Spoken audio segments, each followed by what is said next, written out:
Hello and welcome to Synths Against Sorcery. I'm your host, the award-winning fantasy author Jay Reckward, and tonight we have a wonderful plethora of synthwave to dig into as we celebrate and support New Edge Sword and Sorcery and its continued fundraising efforts at BackerKit. We have 9 days left to go, and we are already scraping near $63,000 for the next wave of New Edge Sword and Sorcery going into 2026. But tonight, to help celebrate, we're also celebrating a genre of music that's very close to our hearts, Dungeon Synth. So tonight, we're going to have a great panel of interviewers, and we're going to have a great panel of musicians as well. But to get started, I'd like to introduce you to the founder and editor of Fantasy Audio Magazine, Tony Thon. Tony Thon, pardon me. Welcome to the show, sir. Thank you for having me. Congratulations on so far, pretty successful fundraiser, huh? Yeah, thank you so much.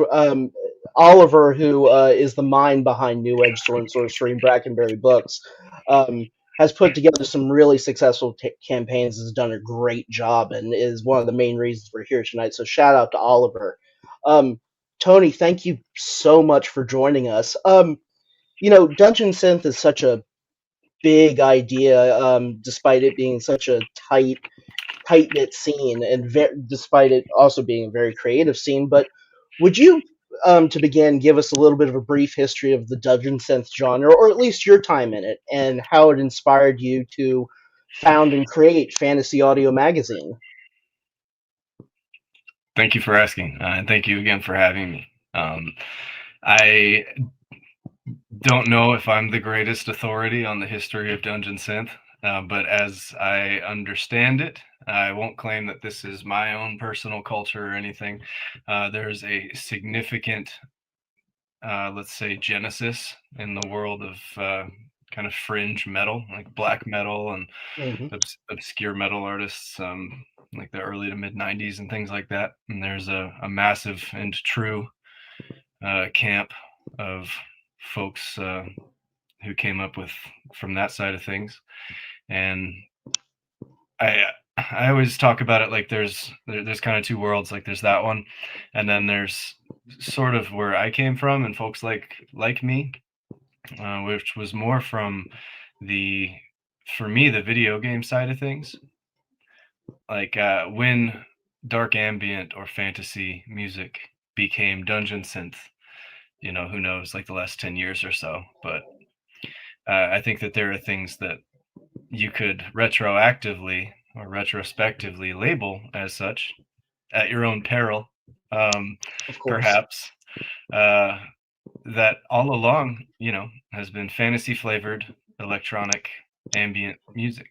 So that's the video game or just kind of nerdy world is more where I came from. I discovered the weird world of Dungeon Synth kind of late on compared to a lot of the like kind of OG people. Um, I found it in probably like 2019, 2018. I was getting back into the world of tabletop roleplay gaming, and I played Dungeons and Dragons years before that. And my friend Ryan, who I owe a lot to, turned me on to the old school renaissance happening with TTRPGs and all the different cool backer kit or Kickstarter campaigns that were happening for people's homemade DIY adventures and systems. And so that sparked sort of a creative renaissance in myself. And I'd been interested in a lot of certainly relevant worlds basically since high school. But anyway, I was poking around and I was on the internet and I saw this excellent Greek artist called Corvus Nebulus. And that was my first stone unturned in the world of Dungeon Synth. And I was like, oh man, this guy has an album of music about Strahd. Rad. And I think the next was probably Thief. And we listened to a lot of Thief while I was running games, and the next domino and the next domino and the next domino. So here we are. Not quite almost 10 years, but coming on something close to that later. And what a wild ride it has been. And I'm very happy to be a part of it. Excellent. So, what inspired Fantasy Audio Magazine? What led to the decision to form that first as a periodical and then actually as a label? Thank you for asking. There was, I love that question because there was kind of a catalyst there. So I mentioned discovering it in the throes of being into tabletop roleplay gaming and such. Well, I noticed my friends who were also into that hobby, who were and were not mostly were not aware of, say, fantasy music specifically. And then I was meeting, virtually on the internet, lots of other people that were into fantasy synth and things like that. And I was getting my education and cutting my teeth and learning. And I realized that those were two separate worlds, for some reason, at least in my experience, and how I kept, at least as far as I kept experiencing it on the internet, it seemed like these two separate worlds didn't totally overlap a ton. Ironically, or I guess it's not ironic because it is what you would expect. All the people that I've met in the fantasy synth or dungeon synth world, they all totally do play tabletop roleplay games or something similar to that. But and of course, but for some reason, and honestly, still in my world, they're kind of separate communities. And so, at least that's what I've seen, and I hope that's not the case for other people because they shouldn't be. I feel like there's an enormous spiritual union there. So I was like, well, I'm feeling inspired. I'm feeling creative. It kind of sparked a flame in me creatively. I've been making music, probably none of it any good, but I made music since like I was like 14. And so I was having fun coming up with things similar and, my own contributions to that world. And I was like, well, hell, how come we don't have music for adventures? I want to make music for adventures. And then the idea of Candle, the first real release from Fantasy Audio Magazine, came around, which was just a publication that brought together a bunch of community sourced homebrew things that you can play in your old school style fantasy adventure game, and also with a soundtrack showcasing really rad artists that I talked to in person or online. And of course, it was in the cassette tape format because that's what I loved. I've been a tape head for like genuinely forever. My wife, who is absolutely the other half of Fantasy Audio Magazine, she gives me grief sometimes because I hate to say that I was into tapes before they were cool because I don't feel that way, and I'm Right, glad that vinyl, man. yeah, yeah, and she's like, "Oh, but he comes by it earnestly," and it's true. I remember being in high school and poking around flea markets and being like, "Oh, this cool live The Cure cassette for 25 cents, amazing," or Prince, or Joy Division, and I'd collect them. I'd listen to them at home along with vinyl. I don't know if you like AFI, by the way, but they're kind of my favorite like goth punk band back in the day.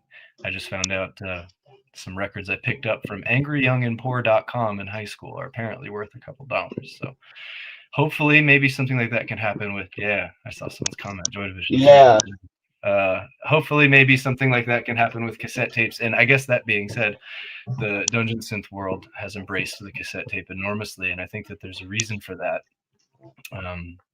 And how accessible it is. Anyone can make a cassette.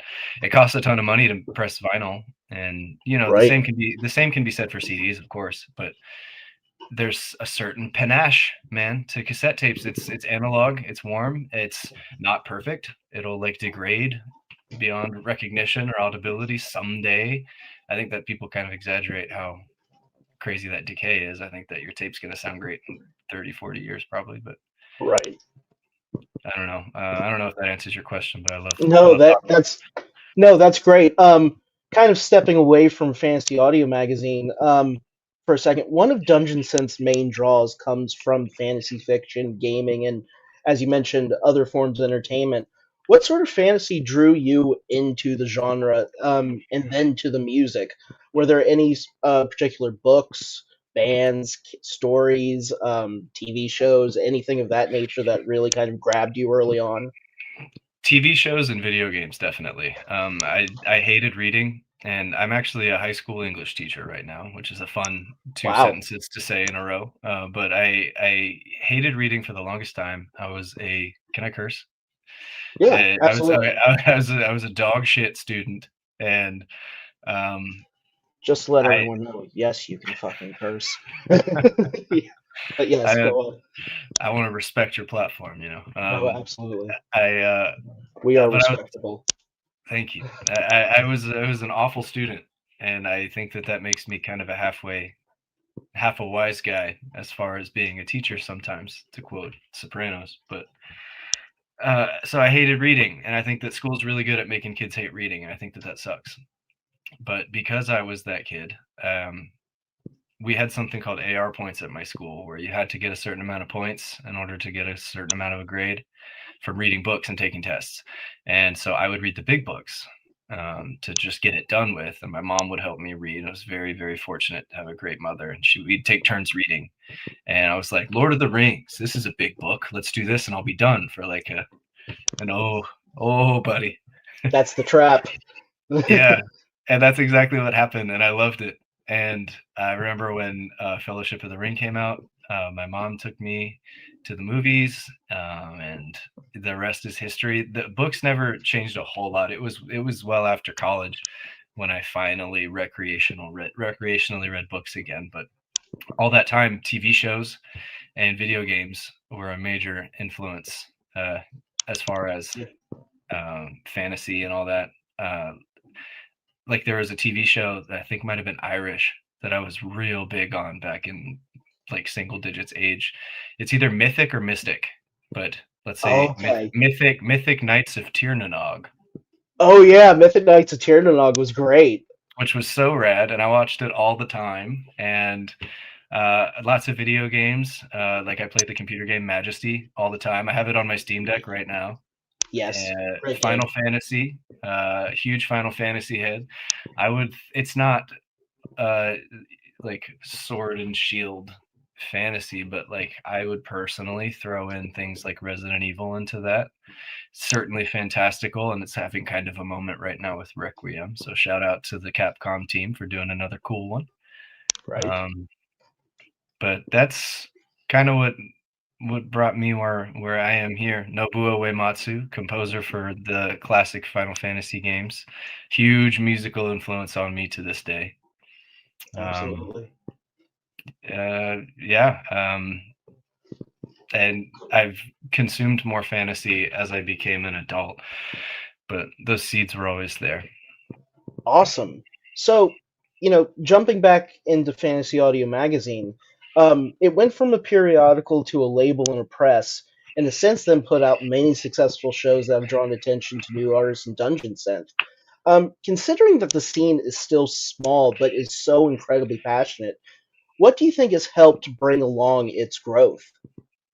I really think that it's the attitude that the people in it have, at least insofar as growing a community. It's very community minded and it's very welcoming. And I mean, there's exceptions to everything all the time. And certainly not everyone I've ever met has been welcoming all the time, but I would never disparage the community because of that, because all the other 99 out of 100 people that I'd meet are just excited to be there. And that's how I feel. And there's something really, I bring this up sometimes, and I don't know that everyone would agree, but it's true to me in my heart, and that something about Dungeon Synth right now, or Fantasy Synth, or whatever, is very, very punk rock in the truest way.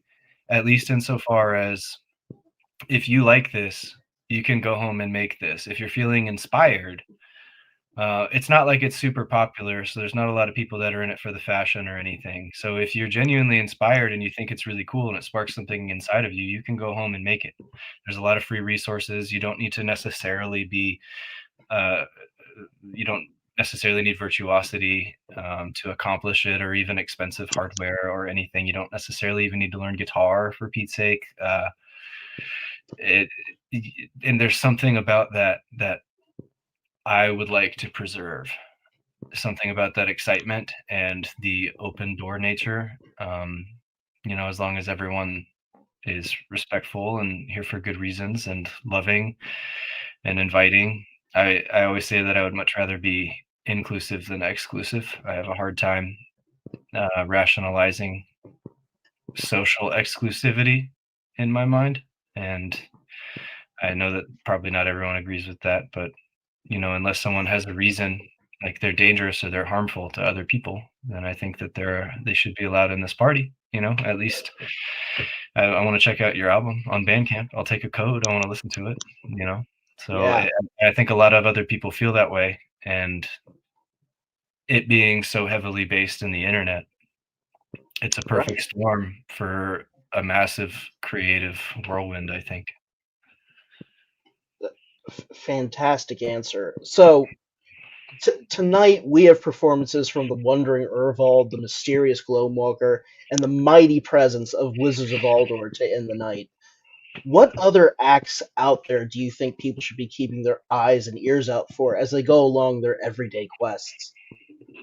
Oh man, my thanks for asking that too. Yeah, My go off, man. my go-to are anytime this comes up, my go-to are the two gentlemen that you have here from at least that represent the Fantasy Audio Magazine label here tonight, ERVALD and GLOAMWALKER. I think they're fantastic. So shameless plug there. Not that it was even necessary because they're here. But other than that, I mean, there's so many. I'm a really big fan of the artist called Hecate.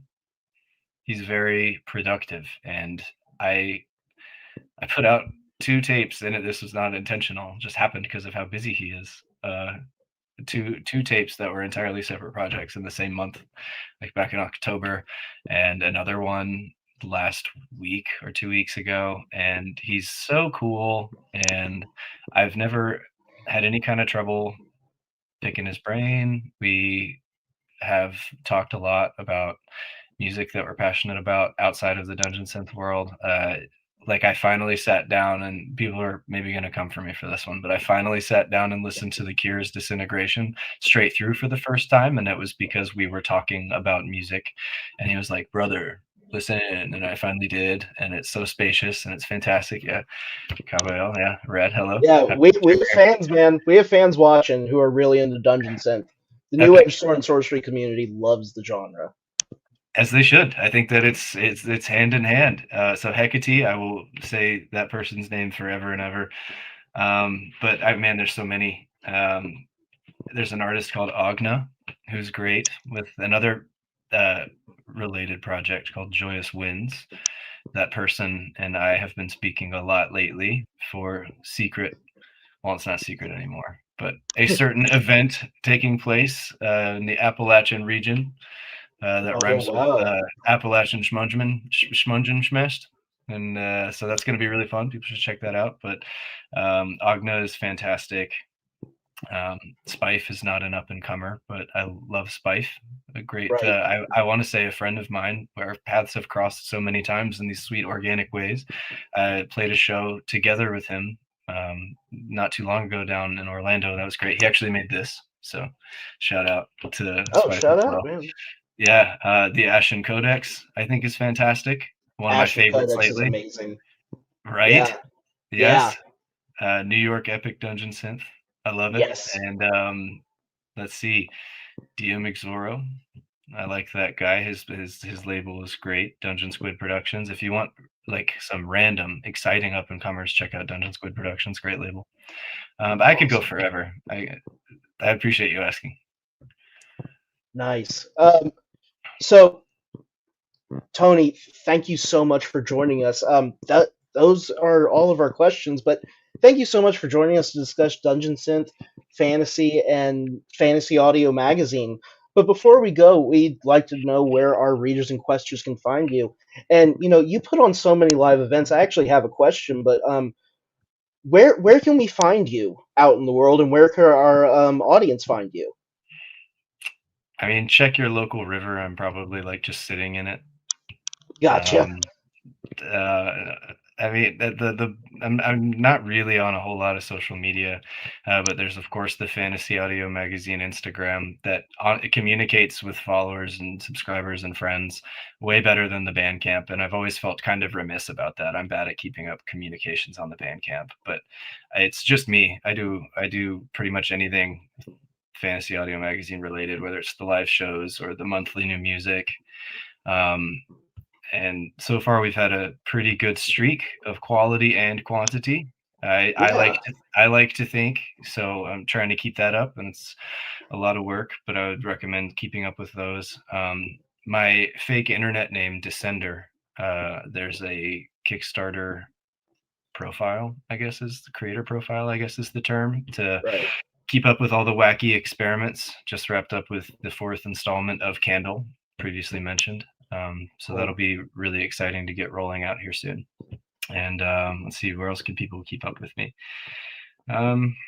There's a Facebook, but I don't know that anyone's on Facebook. Oh, I think we're all fleeing it. Yeah, pretty Yeah, much. And I mean, unfortunately. Instagram, I'm pretty sure is evil too, but there's nothing comfortable about being on the internet, really. So, kind of, I have two questions that kind of popped up that I want to ask you real quick before I let Please, you go let's talk, again. man. Yeah, let's talk. But real quick, what is the secret to putting on live Dungeon Synth shows? And the second one is, how important is Bandcamp to the ecosystem of Dungeon Synth? So, I mean, as far as I'm aware, it's crucial. If the question is like, is it ultimately necessary? Probably not. If something happened and it turns out Bandcamp is shitty, right now, I think that they're kind of number one as far as being the most fair to the artist and using being let's see, prohibitive is a good word of AI and AI music, which is great. Right. Because it's like every day there's like what I'm pulling this number out of my ass, but like 2 million more fake AI music things being released. So I think that the community could do just as well without it. Maybe we'll go back to message boards and stuff. But Bandcamp is, I'd say, pretty core to the identity as far as, at least has been my experience. And as far as live shows, that's an awesome question. Being flexible is really important. Being able to pivot. Yes, shout out the still active Dungeon Synth forum. Seriously, Yeah. people should check that out. As far as live shows and stuff, yeah, being flexible, being quick on your feet. It helps if you have a couple of your own projects. Like I have 1 or 2 projects whose live debut was just because like someone had car trouble or just Right. kind of a mental health minute and couldn't make the show, and like people luckily fortunately are coming, and that's basically a nightmare scenario for all these people to come and pay $10 or $15 or whatever, and then there's no one there to play. So that kind of helps. And honestly, being fair to artists, like I think that I've only ever put on 1 show, maybe 2, where people did not get paid.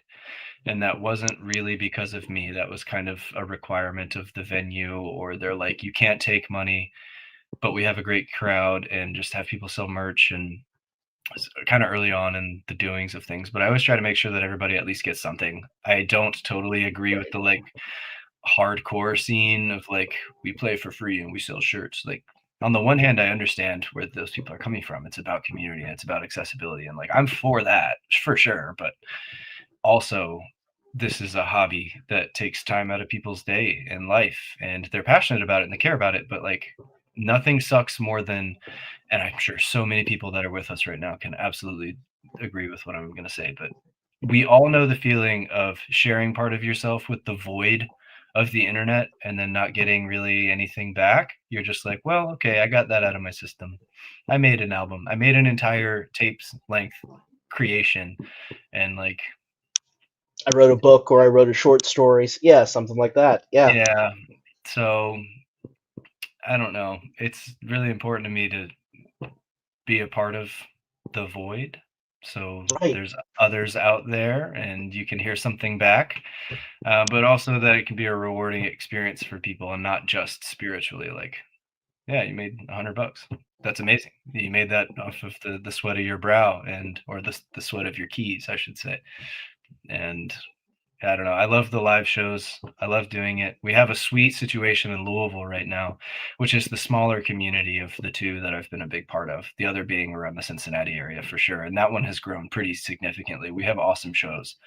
And that's not just me talking. That's feedback I've gotten from people, which means so much to me. And with the Louisville one, it's smaller, it's growing. It just started not too long ago, but we have a monthly show at a place called Highlands Tap Room. It's free. They pay the artists $100 guaranteed, 2 artists a night, third Thursday every month. It doesn't really get more generous than that. It's pretty sweet. Nice. Well, Yeah, and man, yeah, shout out for supporting your scene and actually paying your artists. That's awesome, man. Um, thank thank you so much for joining us, and thank you so much for coming and spending time and talking to us about Dungeon Synth, which you're clearly so passionate about, and we have so many passionate fans here. Thank you so much, and we hope to have you again. Hopefully for Synths Against Sorcery too.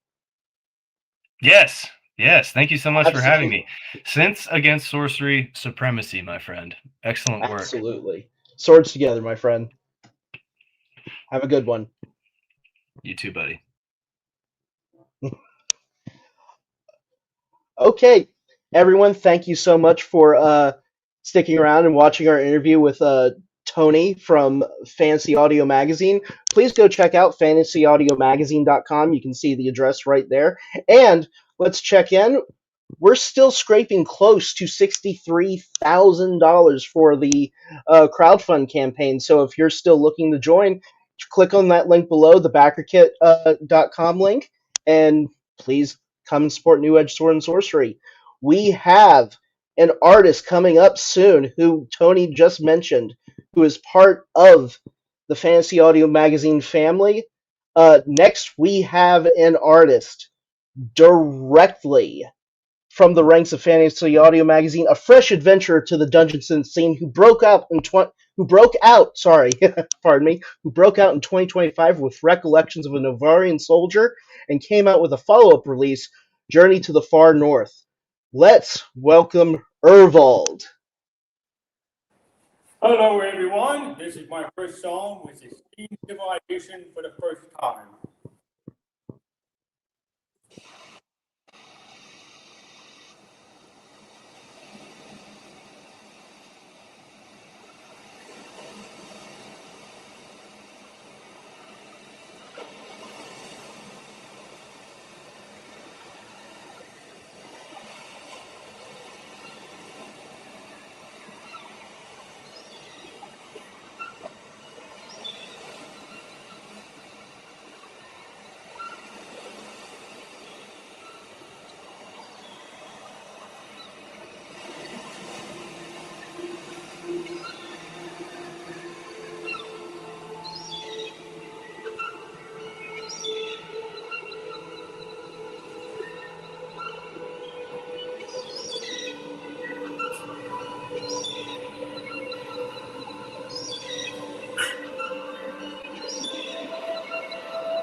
Fantastic. Thank you. So, Ervold, welcome to the show. Tell us, as a newcomer to the Dungeon Synth scene with 2 releases in 2025, how has the journey gone so far in building your growing legend? It's going really well. So when I first, so just to clarify, I have no formal music training. So like with my first EP with Nairobi and Dozer, that was really kind of experimental and getting an idea for my style. And then with this recent EP, I kind of just realized into atmosphere, kind of like, I was really into like question music. You know, cause dungeon thing that's kind of like a general ambient style, while some are kind of like a joy. And I realized I'm kind of more into latter. So it's going really well. I'm working on my current album. Halfway, I'm really excited to share with you guys in a few months. Excellent. Um, and what wondrous song will you play for us next? This one is the last song from Journey to the Far North, which is called Peak of the World. It was based off of Rockstar Skyrim, you know, when you're at the top of a mountain and you see the entire world before you. So I'm looking forward. So it's that was a huge inspiration for this song. Yeah. Excellent.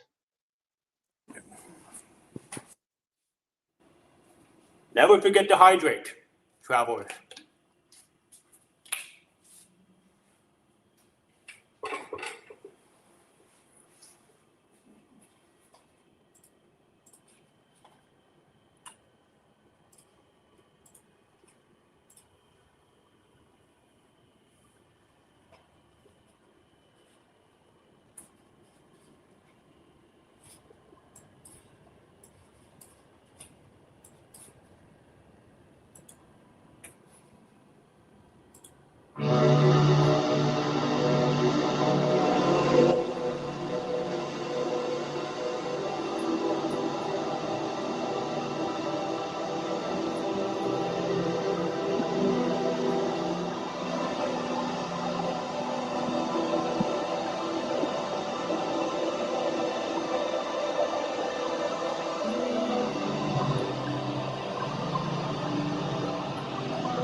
Powerful.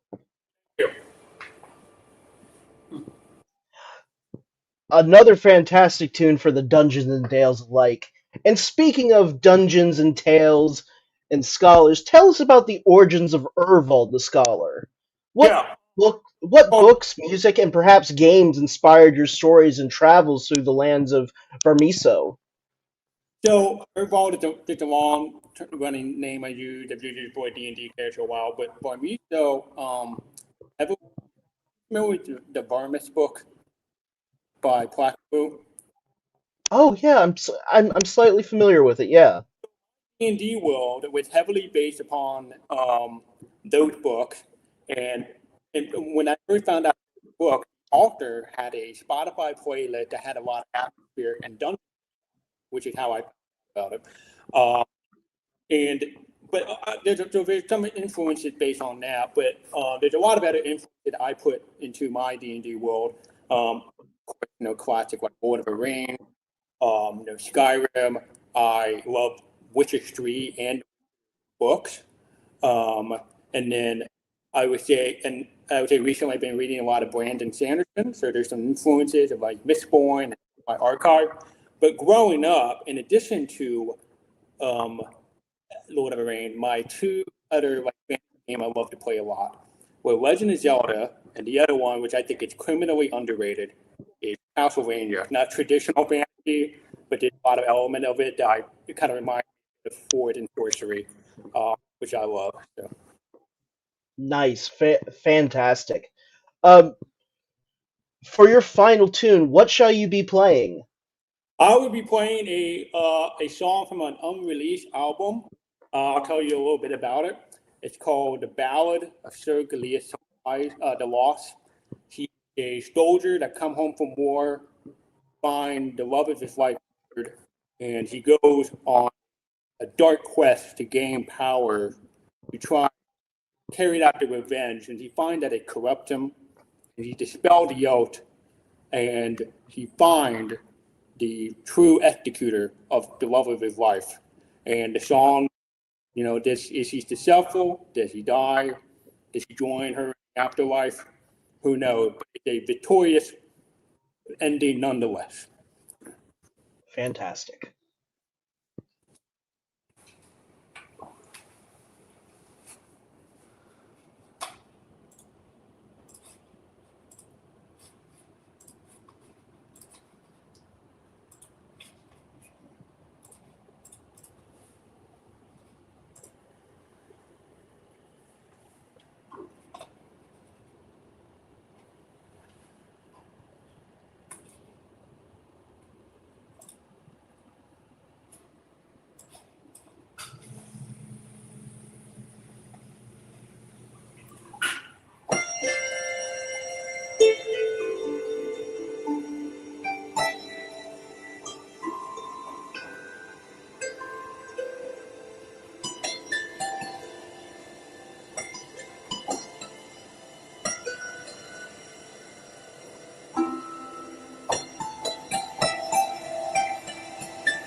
ERVALD, thank you so much for joining us for a wonderful night of Dungeon Synth. Before you go, can you tell us where we can find you and discover more of your wonderful music? Thank you. Yes, you can find me on Spotify and Bandcamp under my name, and on Instagram it's an underscore at the beginning of my name, but same name on it. Well, that's where I post the most. I post occasional updates for followers on Bandcamp as well. So. Excellent.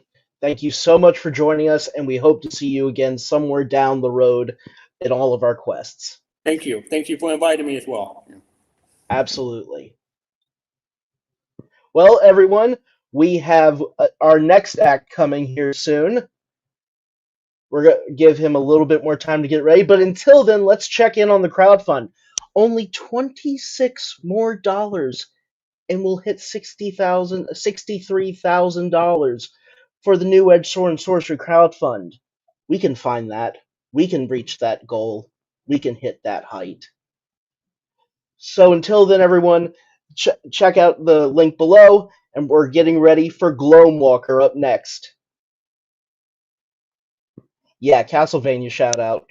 Great stuff from ERVALD.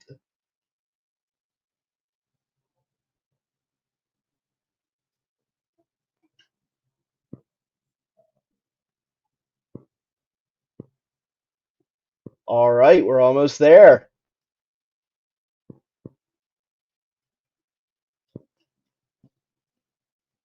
And I would like to introduce to all of you, from the Black Pines of Northern Indiana, we welcome a young champion of Dungeon Synth who has a new album out tomorrow, Amaranthine, sure to be another classic in his already staggering lineup of releases. Raise your cups to the mighty GLOAMWALKER.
Fantastic.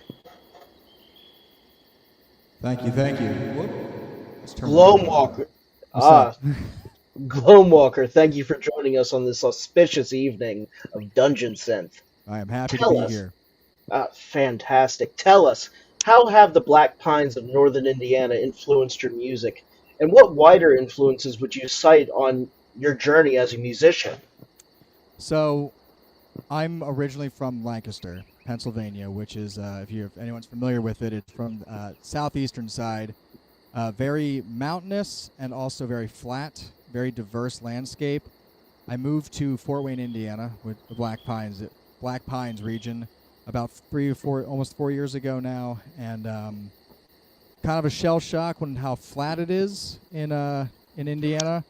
And I would say how it's affected my music is I find that there's a lot of wistful yearning for getting to hike whenever I wanted to, and being in wilderness. And, there is some beautiful wilderness in Indiana, don't get me wrong. But in general, like, you could walk outside and there it was, just mountains, like just the edge of Appalachia. It's all right there.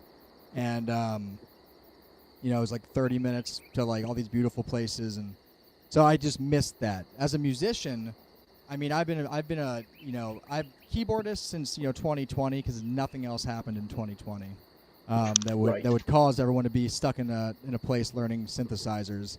Before that, and even today, I'm a bassist and vocalist and producer, guitarist, not really a performing guitarist, where So I've been playing music for many years. I come again from Lancaster, which is a huge metalcore scene.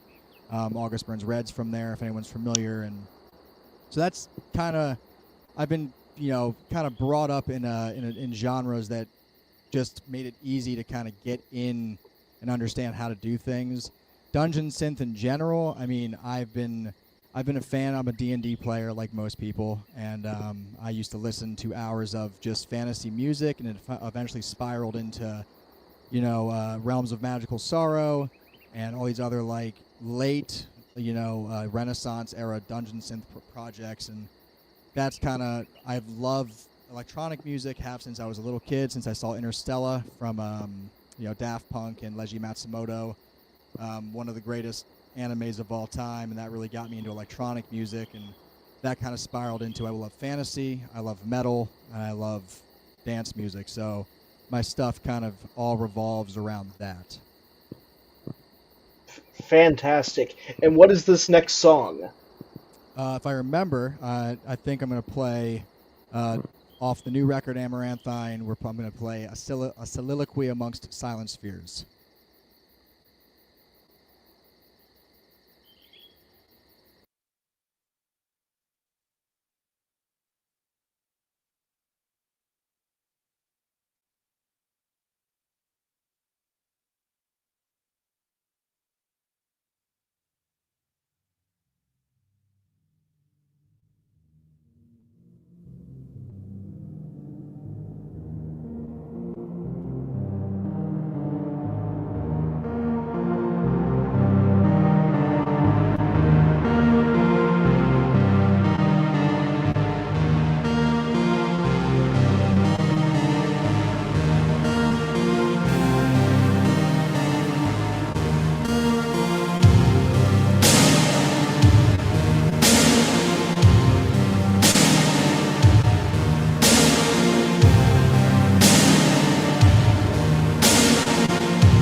Fantastic. Ah, Thank you, thank you. absolutely. So, as we bask in the strains of your enchanted tunes, one wonders. You mentioned already that you had a lot of influences, but how did fantasy enter your being and move you in such a profound way to give it life through music? Are there certain books, games? You've already mentioned a lot of musicians, but are there any more bands? You mentioned metalcore, of course, in Lancaster, Pennsylvania, but if you could go off for a moment on your influences, please do. So I'm a child of the '90s. I was born in 1993. The old age, the bygone era. So I was raised on Legend of Zelda, Morrowind, Lord of the Rings, and Oblivion. Those are kind of that was the big and Fable, of course. And that was kind of the big melting pot. So whimsical music, very repetitive music, and I would even say in some of like especially the Elder Scrolls games, very emotionally driven music, and a lot of my influences now come from a backlog. So that's why a lot of my music feels very nostalgic. At least I think so, because I look back at these games. I missed the boat on most Final Fantasy games. There are a couple of standouts, obviously. The Golden Era, 6, 7, 8, 9, and 10. Played through most of those as a kid, and so far and so forth. Now, my favorite video game of all time today, if you asked me, it'd be Chrono Trigger. I think a lot of the music of Chrono Trigger has influenced a lot of my music, as well as, of course, Koji Kondo of Legend of Zelda. And my first ever run-in, anecdotally, was my grandparents had the old Hobbit adaptation VHS, Nice. from like the 70s. That was the first thing ever that was like elves, dwarves, dragons. That was it. I was a very small child, and I still think the Schmeagol Gollum in that is still one of my favorite takes on that character. But that's just a sidebar. And if you ask like what directly that's all subconscious, obviously. When I look to things that inspire this music, especially what you're hearing tonight, Dark Souls and Berserk, those are the two biggest, I would say, influences on all of my stuff. There's something about how it's told. I think it's brutal, but I also think it's very like emotional and dreamlike. So those are like the big inspirations for me. It's a very, I guess a lot of those influences are very basic, but there's a reason they're so good. So yeah, Fantastic. Would you like to introduce the next song? of course, the next one will be off of my last album, uh, Ivory. This is Caverns of Ice.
Almost tripped. Wonderful.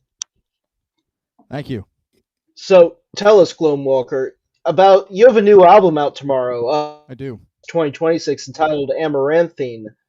Uh, would you expound a little bit on it? I'm very interested to hear how it's a story of beginnings and a tale of endings and a light and the life found in between. Can you dig into that for us a little bit? So, back to the Dark Souls Berserk inspiration. I mean, less Berserk. I feel like Berserk is the most expounded upon narrative of all time. But Dark Souls is kind of like the more cloistered version of it. A lot of I'd say all of my records really have some kind of very simple narrative about them. I before all of this, I did audio drama, and I did a science fiction comedy surrealist kind of show, and that all that kind of became a base layer of how I like to write, which is that was a comedy, so but I do like to show, not tell. The music makes it really easy to tell a narrative without having to get into the weeds in the dialogue, because I always get into the weeds of the dialogue. I say all this because Obsidian, we'll go for the beginning. Obsidian takes place in like a dark, mysterious kind of forest, which is the closest to the original idea of what Gloamwalker is supposed to be. Dark, mysterious forest, searching for lost memories, and that's the whole journey right there. Lazaline is kind of like your atypical oceanic fantasy, Final Fantasy X, Chrono Cross, actually, where you're going across a vast ocean, underwater kingdoms, kind of like a Disney story. And then Ivory's the sword and sorcery one. I do love sword and sorcery, so that Conan kind of vibe. Amaranthine, on the other hand, all of those things is more of it's more of my love letter to a very niche genre, which is, space fantasy. Not so, I know Star Wars counts as it, but we're talking swords and knights in space. It's very rarely seen. So all of that to say, like, the story of Amaranthine is kind of the wrestling of oneself. We dealing with mortality, and it follows a quest about someone, a knight or a protagonist of some kind, attempting to go out to find immortality, and only to realize that the journey itself was the whole point. And it's obviously a lot deeper of a narrative, but it revolves around the idea that all good things come to an end, and that's what makes them good. And that's kind of the general story. I tried to get too deep into it because then I would get more stuck on writing a story than I would making music. And I do have to draw a line somewhere and say, that's good enough for me. That's enough to write off of. And then I make 8 to 10 songs, and there it is. So a tale of beginnings, a story of beginnings, a tale of endings, and the life found between. It revolves around a knight that goes out to pretty much turn back time, the towers in time, like that song on the record, to essentially, reclaim like his betrothed that was killed or died, again, loose narrative, no longer with him, and wants to claim that, only to find that it was it will never be the same. And that's the whole point of being alive and loving. You love because it has to go away. And if nothing ever went away and we stayed in this stagnant kind of place, we would never grow, we would never learn. Fantastic. Would you please introduce your next song? This is also off of Amaranthine. This is Glimmers in the Velvet.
Wonderful. Thank you. Gloamwalker, I'd like to thank you one last time for joining us for Synths Against Sorcery. Before you depart back to the before you depart back to the Black Pines, where can we find you in your new album? Amaranthine tomorrow when it comes out.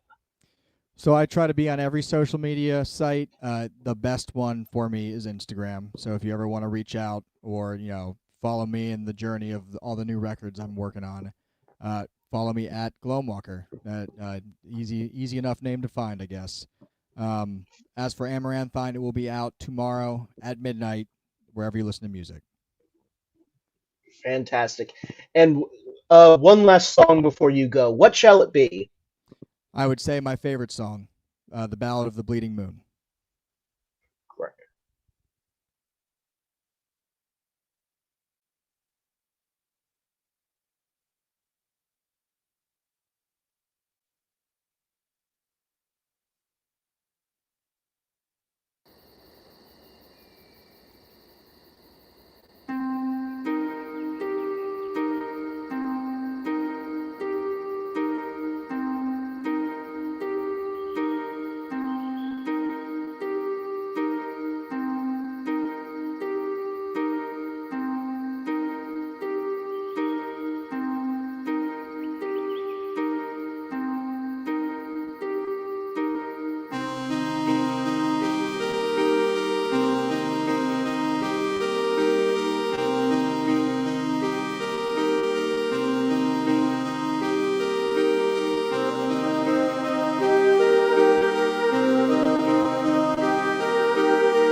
Thank you for having me.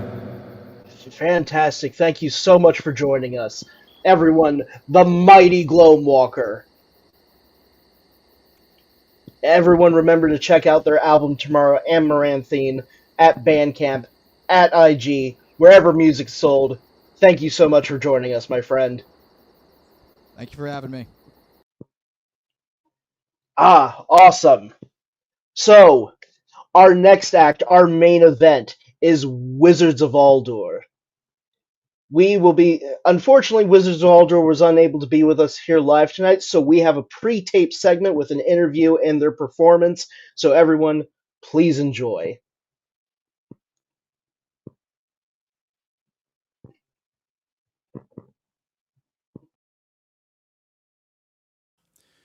May just tell of one of acclaim. Some say Verda-Peak Mooncloak, that was his name. Verda-Peak cast marvelous charms, and the moon and the stars did shine in his arms. But the country was torn, and other mages fought until a war was born. And the Mooncloak he watched and shook his head, and then to himself he said, oh, there's only one magic I know that would put this land to right.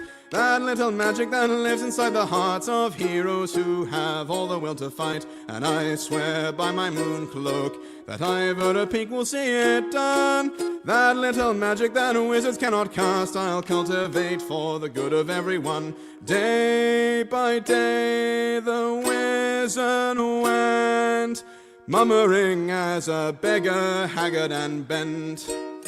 And town by town he tampered with fate. He was seeking those who were good and making them great. But among them was seen just a big daughter, soon to be a queen. Beloved and just and good and mild, the wizard did his work, then smiled. Oh, there's only one magic I know that would put this land to right. That little magic that lives inside the hearts of heroes who have all the will to fight. I swear by my Mooncloak that I, Verda-Peak, will aid the queen, and the unbroken line of virtue she will forge will shine a light like the world has never seen.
My exalted wizard, it is an honor and joy to have you with us.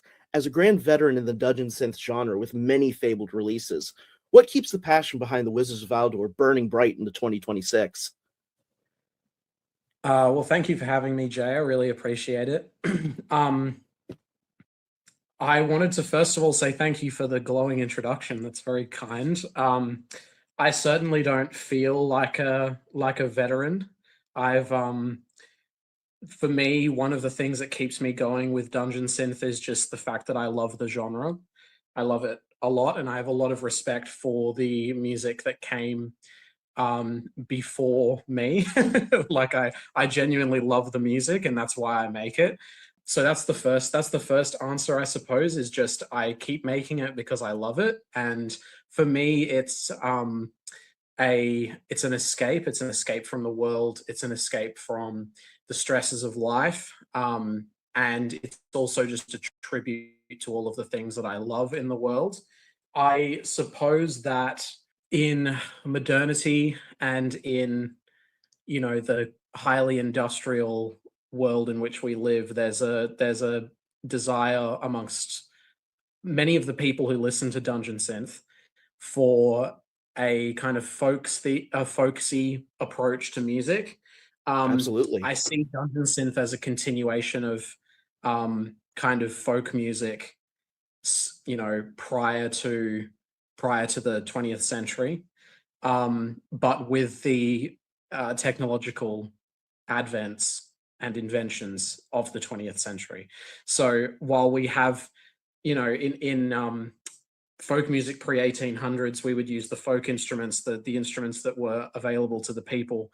In the modern day, Dungeon Synth uses sound fonts and free VSTs and whatever synthesizer we've got laying around, whatever keyboards we've got laying around, and then we use those to emulate the kind of folk instruments of the past. So to me, like, that's part of my passion for it, is that I love the escape from the kind of aesthetic drabness of everyday life into a more kind of beautiful world.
She sang of old summer noons in the time of harebells. She sang on that high dark heath a song that seemed so full of mornings and evenings, preserved with all their dews by her magical craft from days that had else been lost, that Alveric wondered of each small wandering wing that her fire had lured from the dusk, if this were the ghost of some day lost to man, called up by the force of her song from times that were fairer.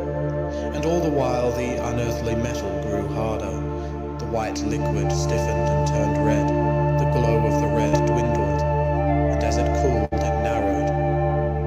Little particles came together, little crevices closed, and as they closed they seized the air about them, and with the air they caught the witch's rune and gripped it, and held it forever. And so it was it became a magical sword, and little magic there is in English woods, from the time of anemones to the falling of leaves, that was not in the sword. And little magic there is in southern downs, that only sheep roam over and quiet shepherds, that the sword had not too. And there was scent of thyme in it, and sight of lilac, and the chorus of birds that sings before dawn in April, and the deep proud splendor of rhododendrons, and the litheness and laughter of streams, and miles of May. And by the time the sword was black, it was all enchanted with magic.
Fantastic. So, from your first release in 2023, Pawn of Prophecy, if I'm correct, to your most recent release in 2025, The King of Elfland's Daughter 1, what do you think has changed the most about your playing, your songwriting, and perhaps the way you approach Dungeon Synth now versus how you approached it then?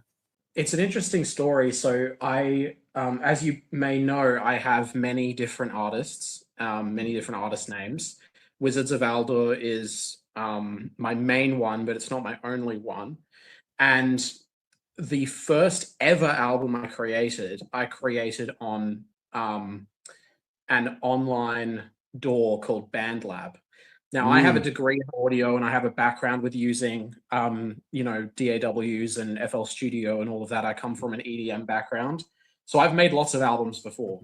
But my first Dungeon Synth album was made on BandLab, and I did it out of a kind of commitment to self-restriction in my creativity. because BandLab is very restricted in terms of MIDI instruments. It's very restrictive in terms of effects that are available. So I really tried to restrict myself there. And that's where the kind of original sound of Magic Willow, which was that first project, came from, was this kind of very tuned down, heavily EQ'd, lo-fi sound, which comes from BandLab. And so over time, I've experimented with all sorts of different things. The sound of Wizards of Aldur really came from reading the Belgariad, which was a hugely formative experience for me. Not because there's anything particularly profound about that series, but just because the vibe was so on point. Right? Absolutely. And that inspired me more so than anything. And so it was that attempt to try and make a tribute to the Elder Scrolls, which was inspired by the Belgariad in many ways, to make a tribute to the Elder Scrolls and the kind of work of Jeremy Soule around those soundtracks, and even the early soundtracks, which were not made by Jeremy Soule, and a tribute to that, but with my own kind of character and flair. And so for that, I switched to FL Studio. A lot of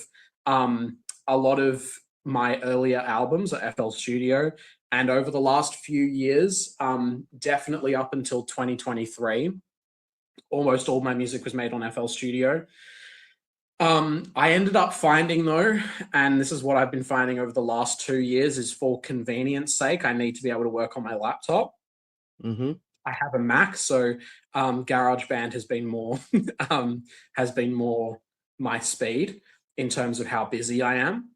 And so I have been working a lot on GarageBand, but that's also been fun because, like I said, I really care about the restriction, and GarageBand offers some restrictions. I have never really liked, ever since I was in university studying audio, I've never really liked the kind of DAW elitism that goes on, the kind of, it's not Pro Tools or it's not Ableton, so I'm not going to use it, or judging people based on their DAW usage. My opinion is that each DAW that you use will have limitations, and it will have benefits that will make making music easier or harder. And yeah, I'm enjoying the GarageBand workflow. It's what I started on back in 2015, 2016 when I first started making music, maybe even earlier than that. So yeah, it's been really refreshing. And King of Elfland's Daughter was made on GarageBand. So that's part of the evolution is switching to a different DAW. That has so kind of my whole process and the way that I evolve as an artist is always around experimentation and limitation. You'll see in some of my projects I get very wacky. Wizards of Aldur often gets very wacky, especially in the battle scenes that I try and capture from the books. But in the moments that are very, wacky, I always try and limit myself. I'm not trying to, break the bounds of the genre too much, but I'm also trying to, like, an example would be the battle in book 3 of the Belgariad, I think it is. The Wizard Duel in Dread City, I think it's called on the album. And that particular track is very experimental for the Dungeon Synth genre. And it kind of brings in EDM elements, but then given that it's not really an EDM song, so it wouldn't fit in EDM either. And I love doing that kind of thing, melding genres and stuff like that. Spectral Hollow was another example where I had a project which was just, I wanted to do black metal meets EDM meets Dungeon Synth, which sounds like an insane combination, but it actually kind of worked. And, some parts worked better than others, but it's just, this is what I do, is I limit myself to a certain thing and then I experiment within that and try and push the boundaries within the limitations I'm given.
I'd like to thank you for joining us and providing such, not only the rousing performance you're going to give us tonight to close Synths Against Sorcery, but also for taking your time and interviewing with me just about your passions and your career and everything that's been going on.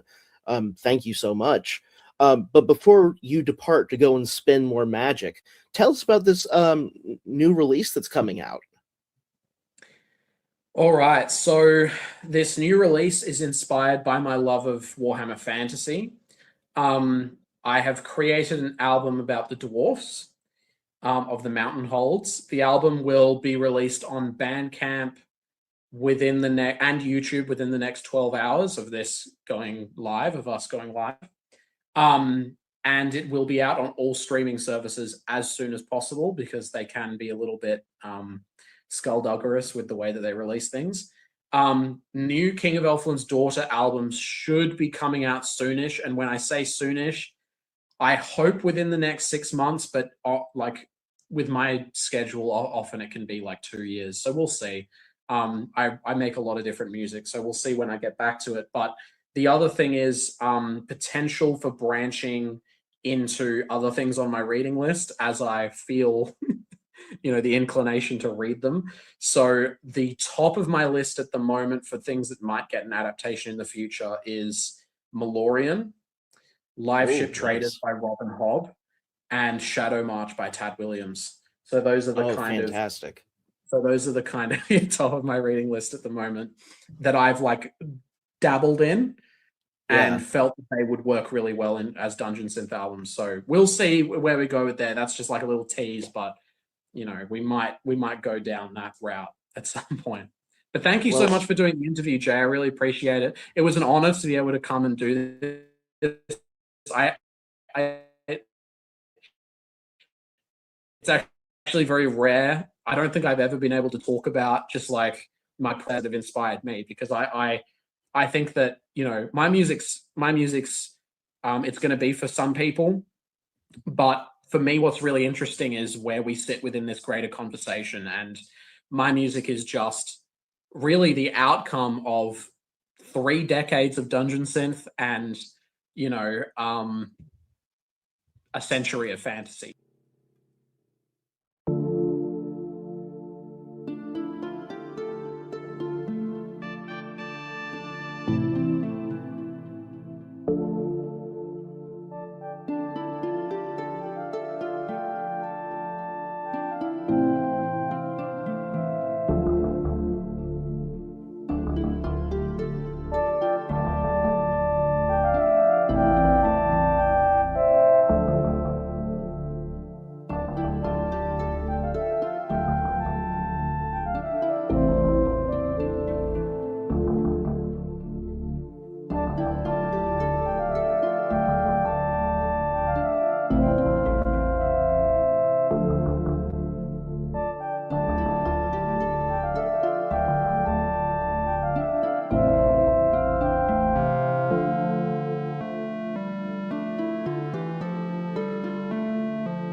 And with that, everyone, we have reached the end of Synths and Sorceries. Thank you to everyone in our audience, our questers, our adventurers, our supporters of our New Edge Sword and Sorcery community. Of course, I'd love to thank Tony from Fantasy Audio Magazine, ERVALD, the wonderful GLOAMWALKER, and of course, the mighty Wizards of Aldur. Please go out and check out his new album, March of the Dwarven King, available at midnight. But until then, farewell and safe journeys to all. Have a good night.